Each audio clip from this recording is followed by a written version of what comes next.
Good morning, you guys. Happy Easter. I'm taping this on Easter Sunday, first thing in the morning, so happy Resurrection morning.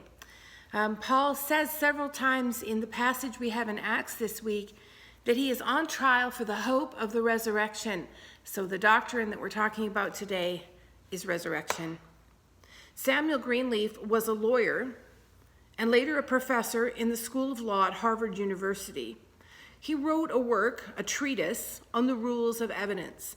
This is a definition of the rules that govern how and under what circumstances evidence can be admitted in a court of law, and the cases for accepting something, or the rules for accepting something as fact in a court case.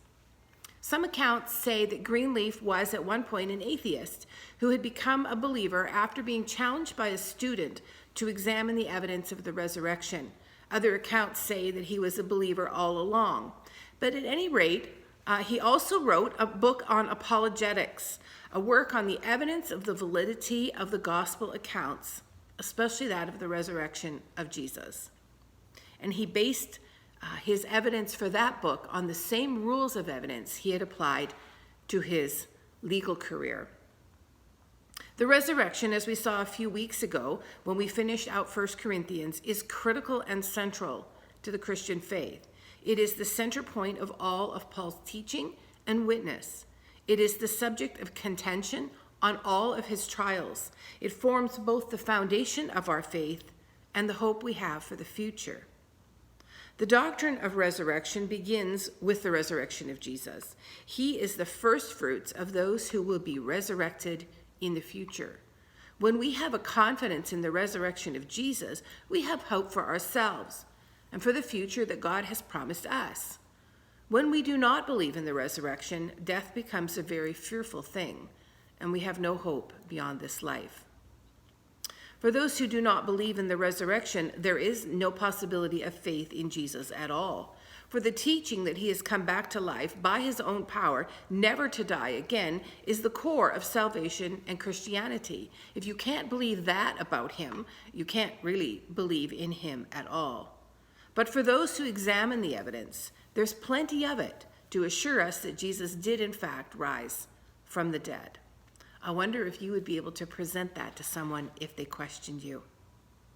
The events surrounding the death of Jesus were public knowledge. In fact, they were experienced by the entire city. The darkness, the earthquake, the veil being torn vertically in the temple, these were known and felt and seen by everyone. The proof of his resurrection is also vast. He was put to death by an experienced group of soldiers.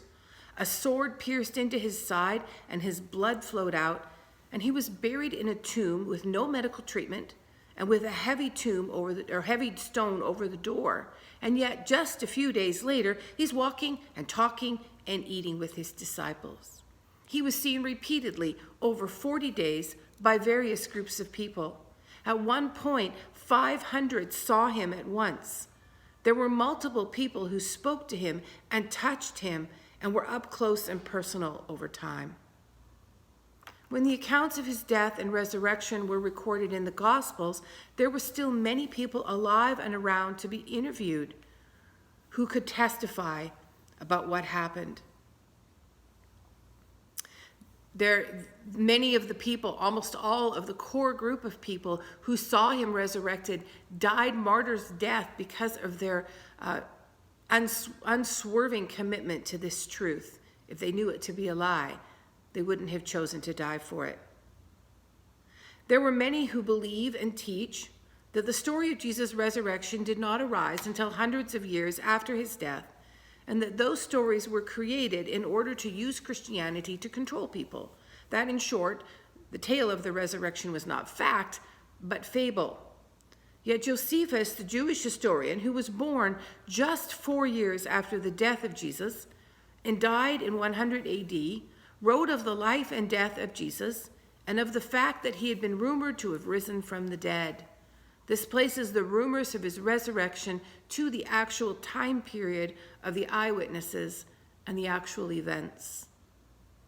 Simon Greenleaf said there was so much evidence in a legal sense for the resurrection of Jesus from the dead that by his own rules of evidence, it could be submitted into a court of law as a proven fact. Jesus conquered death, and we serve and follow a risen King today. How does the truth of that give you hope and courage? What fear is overwhelming you? Maybe it's the fear of where this pandemic is going and how long we're going to need to stay at home. Perhaps it's the fear of losing everything due to the inability to work as a result of COVID-19. Maybe it's a health diagnosis for yourself or someone you love. The resurrection of Jesus has huge implications for us. We can echo the words of Job, "I know that my Redeemer lives." And to quote Elevation Music, "For every fear there is an empty grave, for the risen one has overcome."